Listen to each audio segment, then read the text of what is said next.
Bonjour à tous. Alors aujourd'hui, pour changer d'iMarketing, je vous emmène faire un tour au Portugal. Comme vous le savez, je vis mon temps entre la France et le Portugal, où je vis quelques mois par an. C'est pour cette raison que j'ai décidé d'appeler mon site Temps libre au Portugal. Alors pour changer un petit peu d'iMarketing et aussi que vous puissiez un peu mieux voir mon environnement, j'ai décidé de vous faire une petite présentation de l'endroit où je vis quelques mois par an. Je vis pas très loin de la ville de Porto, que voilà. Ça, c'est la première image que vous avez quand vous arrivez à Porto. Ici, vous avez le pont Eiffel, le pont Don Louis Ier, qui a été construit par l'associé d'Eiffel, un Belge, qui s'appelait Céric, dans les années 1880, par là. C'est l'emblème de Porto. Alors vous voyez ici, vous avez ici la cathédrale. Là au fond, vous avez un autre pont qui s'appelle le pont d'Arrábida, qui a été construit en béton par les Portugais. Et là, vous avez donc le fleuve, le Douro, qui est le fleuve du nom du vin mondialement connu. Voilà une autre image qu'on a, une photo que j'ai prise du haut du pont. Ici, vous avez tous les bateaux de croisière. Ici, vous avez le quai, très fréquenté par les touristes. J'y venais pêcher les anguilles quand j'avais une dizaine d'années. Voilà pour l'anecdote. Ici, vous avez une autre image. Alors là, on est sur le pont, sur ce pont Eiffel, et on voit les autres ponts de Porto. Porto est une ville de ponts. Il y a 6 ou 7 ponts. Donc ici, vous avez, là, vous voyez ici, vous avez au fond, vous avez un autre pont en fer qui a été construit à la même époque que celui-ci. Et celui-ci, donc, qui était plutôt destiné au transport ferroviaire. Depuis, bien sûr, de nombreux ponts ont été construits, la ville s'est beaucoup agrandie. Et ici, vous avez ce que vous avez aussi très couramment au Portugal, les châteaux. Tout le Portugal est parsemé de châteaux.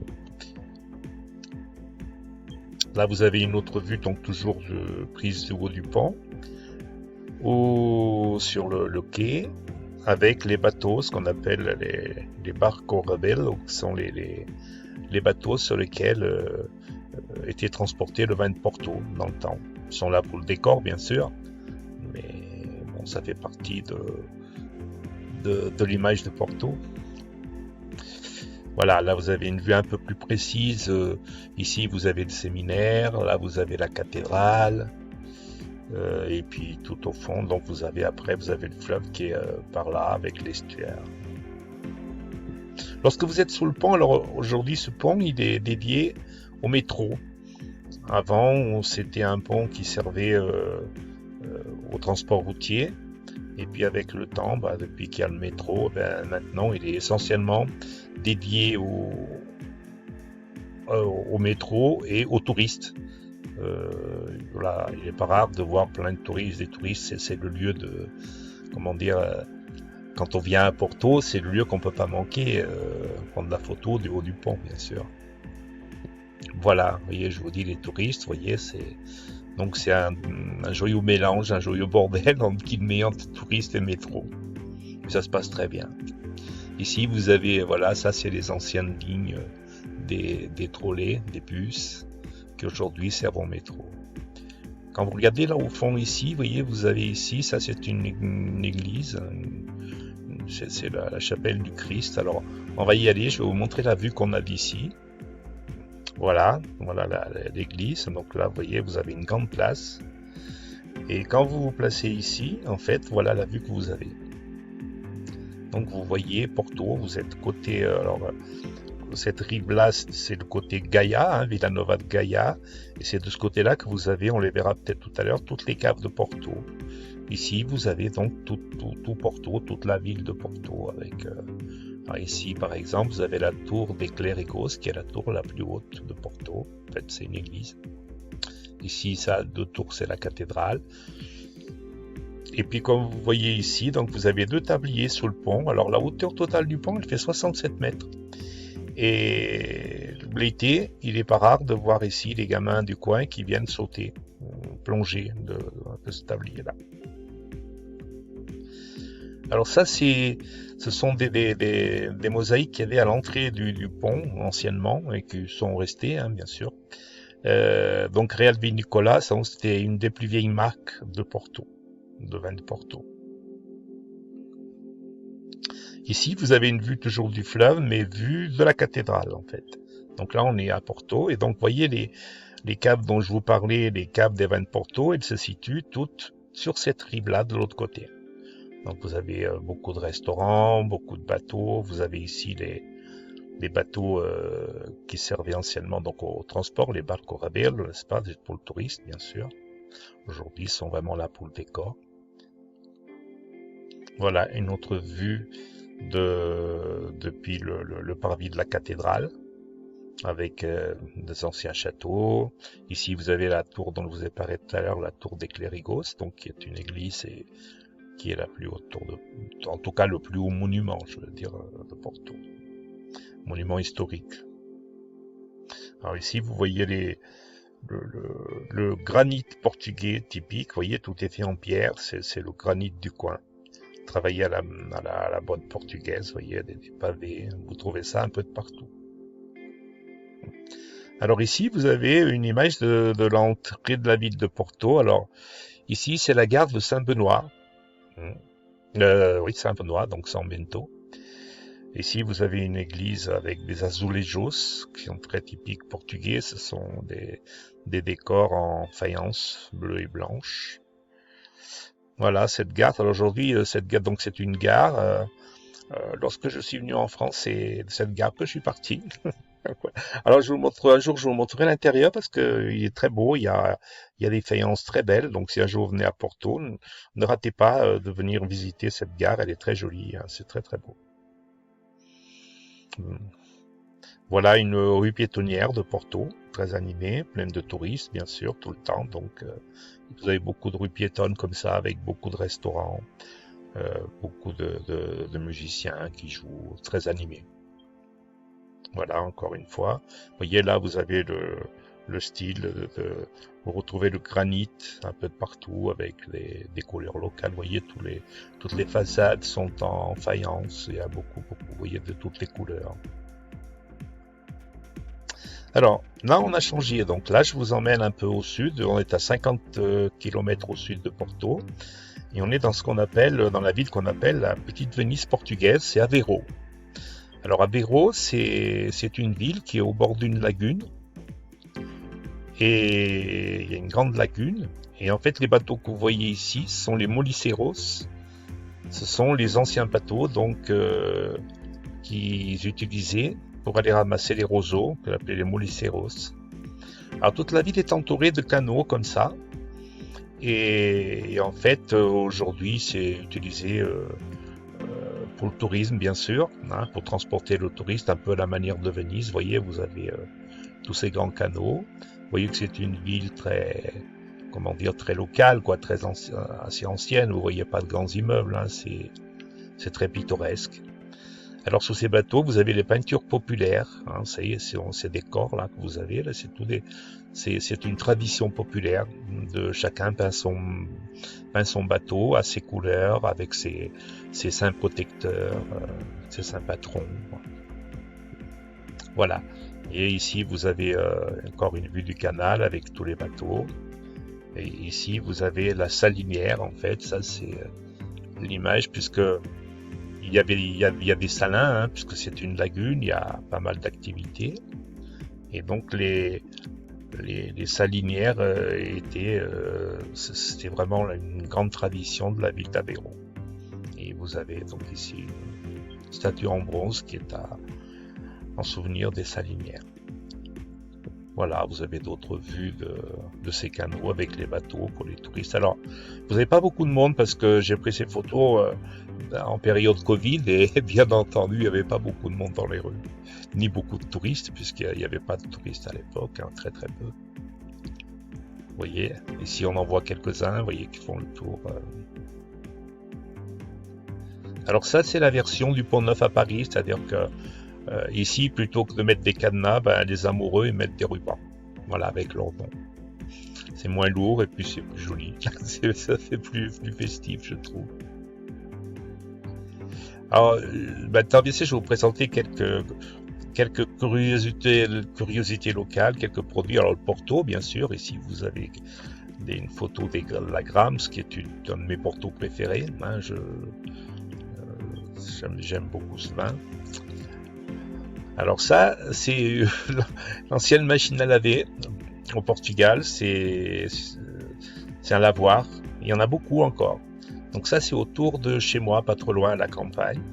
Et il y a pas mal de lavoirs encore comme ça qui fonctionnent. Alors maintenant, ils commencent à les préserver, à les garder, à les restaurer. Mais dans beaucoup d'endroits, les femmes viennent encore laver leur linge dans ces lavoirs. Ici, vous avez une boîte aux lettres vintage dans la ville d'Espinho. Comme vous le voyez, c'est une ville qui est très vintage et qui vaut vraiment le détour. Si un jour vous venez, que vous êtes à Porto, n'hésitez pas. Moi, j'habite pas loin, je suis à 2 km et c'est une ville très, très agréable avec une douceur de vivre. On y mange bien et qui est restée très vintage comme ça. Vous voyez, regardez les immeubles, regardez le parterre, c'est tout en petit pavé à la portugaise. Là, bah, pour les gourmands, vous avez quelques pâtisseries. Alors, ici, on ne voit pas les fameuses natas, mais bon, elles y sont. Alors ça, c'est ce qu'on appelle le pont de l'or. C'est tout à base d'œufs, hein. On en mange beaucoup dans le nord. Voilà quelques produits. Alors ça, c'est un magasin typique. Vous avez, vous voyez, les charcuteries, les fromages, tout ce qui est les confitures, les vins, que ce soit des vins rouges, blancs, du Porto, voilà. Tout ça, vous voyez, tous les fromages. Ça, c'est ici les fromages typiques qu'on appelle le queijo da serra, c'est-à-dire le fromage de la montagne, qui est très crémeux et qui sont très appréciés au Portugal. Voilà encore une vue de ce magasin. Alors c'est un magasin qui est à Espinho et qui est très touristique. Je vous conseille, il y a des huiles d'olive, il y a un peu de tout, quoi. Mais c'est tous des produits, en majorité des produits vraiment locaux ou en tout cas nationaux. Alors maintenant on change et je vous emmène faire un tour. Alors ça, on va faire un petit peu, vous donner un aperçu du voyage dans la vallée du Douro, là où poussent les vignes avec lesquelles sont produites les vins de Porto. Alors on est en train, donc c'est un voyage que vous pouvez faire soit en bateau, vous voyez ici, soit vous pouvez faire la descente du fleuve en bateau, soit vous le faites en train. Vous avez un train qui est un train ancien, un peu touristique, et qui vous emmène et qui surplombe le fleuve tout le long. Alors ça dure entre 3 et 5 heures selon où vous allez. Donc voilà les paysages que vous avez. Donc ça, ici, vous voyez, sur ces collines ici, c'est là que pousse tout le vin de Porto. Vous avez ici des grandes propriétés et tout le long. Et puis voilà, vous surplombez le fleuve, les villages, c'est très, très pittoresque, très touristique. Voilà encore une vue comme ça. Vous voyez, c'est tout le long, c'est comme ça votre voyage. Voilà une gare, vous voyez, une gare traditionnelle portugaise. Vous voyez, vous trouvez toujours des azulejos, le blanc, le granit, vous voyez, c'est très pittoresque. Comment dire, on prend le temps de vivre, quoi, dans ce genre d'endroit. Voilà. Voilà, toujours une vue. Alors ça, c'est des photos que j'ai prises à partir du train. Voilà, vous avez ici, vous avez des câbles, vous avez ici la fenêtre du train, on le voit bien. Et là, vous voyez ça, c'est toutes les vignes du Porto. Vous avez. Alors ça, c'est une faïence qui représente donc la scène traditionnelle du ramassage des grappes de vin de Porto. Anciennement, quoi, quand il y a quelques années, voilà. C'est une scène de la vie locale traditionnelle des vendanges du vin de Porto. Maintenant, voilà, on revient vers chez moi. Donc, alors ici, vous êtes sur la plage des pêcheurs d'Espinho. Donc, tous les jours, vous voyez, ils ont ici leur bateau. Vous verrez, ils ont les filets, voilà. Et tous les jours, à 6 heures du matin, eh bien, ils vont à la pêche. Et vous pouvez venir vers 8h, 8h30, 9h, vous pouvez venir acheter votre poisson directement dans les filets. Voilà, c'est très pittoresque. Alors vous trouvez des petits chichards, de la sardine, du maquereau, et puis toutes sortes de poissons, quoi, que vous trouvez dans le coin. Voilà, ça c'est une autre vue des plages, alors d'autres plages qui sont à côté de chez moi, où je vais souvent marcher. Voilà, ça vous donne une idée de l'endroit. Alors il y a beaucoup, alors ils ont mis en place tout un programme de chemin comme ça à travers les dunes, pour préserver les dunes, pour empêcher que les gens marchent sur les dunes. Et donc vous avez des kilomètres ici vous avez, voilà, vous pouvez marcher pendant des heures, vous avez tout le long des chemins comme ça. Ici au fond, on voit la ville d'Espinho. Voilà, tout ça c'est la ville. Ici vous avez le casino, là, ce grand bâtiment. Et puis là vous avez la plage dont je vous ai montré tout à l'heure, les bateaux, bah, c'est par là, c'est tous les... Voilà. C'est une petite ville d'à peu près 20 000 habitants. Voilà, d'aperçu des plages où j'aime bien aller l'après-midi et puis en fin de journée voir les couchers de soleil qui sont magnifiques. On va les apercevoir. Alors vous voyez, c'est des grandes plages comme ça. Alors pas loin à côté, vous avez des beaux restaurants avec des piscines au bord de mer où on peut venir manger, boire un verre et à partir de là admirer les couchers de soleil. Voilà. Vous avez des bateaux sur les plages et voici un exemple de belle luminosité qu'on trouve en fin de journée. Voilà, ici c'est en fin de journée avant vraiment que le soleil est... Voilà. Donc vous voyez ici, vous voyez, c'est en temps de pandémie, vous avez un masque sur la table. Puis alors là, c'est mon péché mignon, on appelle ça un fino, c'est une petite bière fine, pas très alcoolisée, qui est délicieuse, fraîche et légère. Et j'aime bien venir en fin de journée me poser là et admirer des couchers de soleil au bord de mer en buvant voilà un ou deux finos et en prenant manger des tramousses. Hein. J'adore, voilà. Des lupins pour ceux qui connaissent.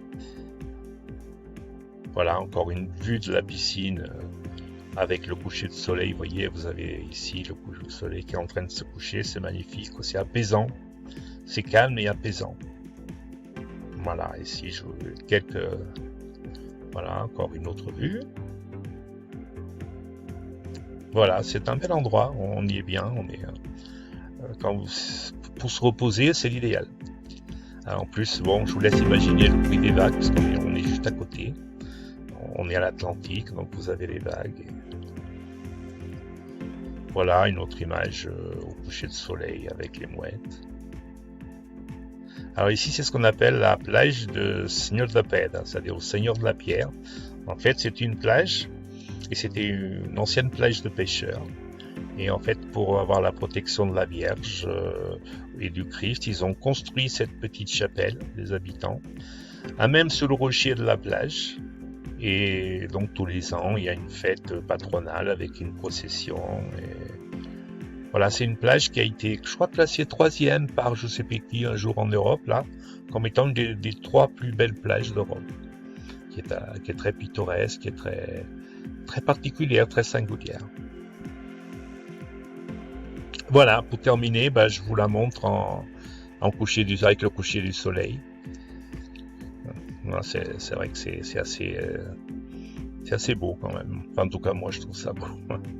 Voilà. Vous savez maintenant pourquoi mon site s'appelle, ma chaîne en tout cas s'appelle Temps Libre Portugal. Et voilà ce que j'entends par Temps Libre Portugal. Bon, j'espère que vous aurez apprécié, que ça vous a changé d'ail marketing. Et que si vous me dites si vous avez aimé dans les commentaires. Et j'en referai d'autres certainement, parce que je vais bientôt repartir et je vous ferai des petits reportages vidéo sur la pêche, sur un tas de trucs. En fait, au départ, j'avais créé cette chaîne pour ça. Mais je voulais vous montrer le Portugal, mais je voulais aussi vous donner les moyens d'y venir et les moyens de gagner du temps libre. Et e-marketing m'est apparu un bon outil pour répondre à ça. Du coup, j'ai fait beaucoup de vidéos sur e-marketing parce que c'était l'actualité, ça se présentait, mais je compte bien à l'avenir vous présenter un peu mieux la vie au Portugal, ce que vous pouvez y faire, comment vous pouvez y venir. Voilà, dites-moi si ça vous a plu, si vous en voulez encore. Et en tout cas, moi j'ai l'intention d'en faire et il y a plein d'autres endroits que je vous montrerai. Et en tout cas, et je vous dirai comment y venir, comment vous pouvez y vivre, comment vous pouvez passer du temps. Voilà, merci pour votre attention et puis à bientôt.